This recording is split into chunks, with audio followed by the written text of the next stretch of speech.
ये वीडियो आपको Excel data entry किस तरीके से करना है उसके बारे में जानकारी देगा। सबसे पहले आपको जो एक्सेल की फ़ाइल है वो ज़िप फाइल बनके आपके ईमेल आईडी पे आती है, जिसको खोलने पर आपको ऐसी बहुत सारी इमेजेस दिखाई देगी और साथ में एक एक्सेल का फॉर्मेट दिखाई देगा। आपको इस एक्सेल के फॉर्मेट को खोलना है।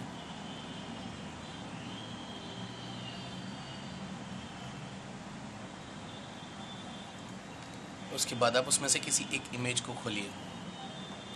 ये आपकी इमेज फाइल है। अब अपनी इमेज फाइल को खोलिए। इसको इस तरीके से रिसाइज करके मिडिल में रखिए और इसे एक्सपेंड कर दीजिए। ये इमेज फाइल को आप जितना चाहें जूम कर सकते हैं और आप जितना भी जूम करेंगे ये इमेज फटती नहीं है, आप इसमें क्लियरली देख पाते हैं। जैसे कि मैं जूम कर रहा हूँ, ये जो डेट है वहाँ से लेके इस नंबर तक ये आपका एक डेटा है। अब आप अपनी एक्सेल फाइल खोलिए। एक्सेल फाइल को आप ऊपर इसके ऊपर सेट कर दीजिए इस तरीके से और इसको इसके साथ ऐसे अटैच कर दीजिए। अब आपकी एक्सेल फाइल रेडी है। अब सबसे पहले आप इसमें एंट्री कीजिए। आपका जो सबसे पहला कॉलम है वो कॉलम है इमेज नेम। इमेज नेम जो इमेज आपने खोली है उसके कोने में मिलेगी। उस इमेज का नाम है A_001। आप यहाँ पे अपनी इमेज नेम डालिए A_001। फिर आपका सेकेंड कॉलम है फॉर्म नंबर। फॉर्म नंबर यानी कि जो डेटा आपको आया था उस डेटा में जो पहली इमेज आप उठाते हैं ये पहला फॉर्म हुआ, दूसरी इमेज जो आप उठाते हैं ये आपका दूसरा फॉर्म हुआ। तो आपने अगर पहली इमेज उठाई है A_001 तो ये आपका फॉर्म नंबर 1 हुआ। इस फॉर्म के अंदर यानी कि इस इमेज के अंदर जितनी भी एंट्रियां हैं वो सारी एंट्रियों के अंदर फॉर्म नंबर 1 आएगा और इमेज नेम A_001 आएगा। Record number stands for serial number. 1, 2, 3, 4 line से जैसे आते हैं। फिर सेल डेट, यहाँ से आपकी एंट्री शुरू होती है। सबसे पहले 2/2/2001, तो यहाँ पे आप एंट्री कीजिए 02/2001। उसके बाद कस्टमर का नाम SJ बेकर। कस्टमर का नाम SJ बेकर। इनिशियल यानी कि कस्टमर का फर्स्ट नेम, यहाँ पे फर्स्ट नेम है SJ और लास्ट नेम है बेकर। तो फर्स्ट नेम यानी कि S और लास्ट नेम यानी कि B, दैट इज S और B दोनों लेटर कैपिटल में, बीच में एक स्पेस, यही फॉर्मेट है।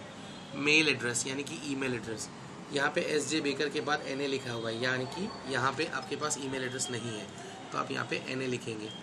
इसके बाद आता है डीलर का नाम। यहाँ पे है डीलर का नाम NA के बाद फूहू, तो फिर आप फूहू लिखेंगे। उसके बाद डीलर का एड्रेस, यहाँ पे डीलर का एड्रेस है 111, तो यहाँ पे आप 111 लिखेंगे। उसके बाद एंट्री डेट यानी कि जिस डेट को आपने ये एंट्री करी, अगर आज आप एंट्री करते हैं, एग्जाम्पल आज की डेट 05/05/2015 है तो आपकी एंट्री डेट हुई। एंट्री डेट कोई मायने नहीं रखती, सभी एंट्री डेट आप एक जैसी डालेंगे तो कोई दिक्कत नहीं है। उसके बाद सिटी न्यूयॉर्क, तो यहाँ पे न्यूयॉर्क। उसके बाद स्टेट NY, तो NY। उसके बाद देखिएगा सब कुछ लाइन से है, ऊपर भी देखते जाइएगा। Zip code 1001। उसके बाद कस्टमर का फ़ोन नंबर 2123165757। उसके बाद कस्टमर का लैंडलाइन नंबर 6093920624 6093920624। उसके बाद थर्ड लाइन में ये A96425, ये जो है वो इनवॉइस नंबर है। उसके बाद जो होता है अल्फ़ा न्यूमेरिकल, वो इंश्योरेंस पॉलिसी नंबर होता है। उसके बाद जो होता है वो चेजेस नंबर होता है। चेजेस नंबर के बाद बेसिक अमाउंट आता है। यहाँ पे बेसिक अमाउंट आपका दिया हुआ है 0.22। उसके बाद इंश्योरेंस अमाउंट 228। उसके बाद परसेंटेज डिस्काउंट, यहाँ पे आपका परसेंटेज डिस्काउंट 0.3 दिया गया है। ब्लू स्क्वायर रेजोल्यूशन, ये रहा ब्लू स्क्वायर रेजोल्यूशन नीचे की लाइन में। उसके बाद CCD नंबर 718, ये लास्ट में जो है वो CCD नंबर। ये आपकी एक एंट्री ख़त्म हुई, इसको बोली जाती है एक entry. This is how the entry is done. You have completed with 1 entry. Thank you very much for watching the demo from Convertual Technologies. Thank you.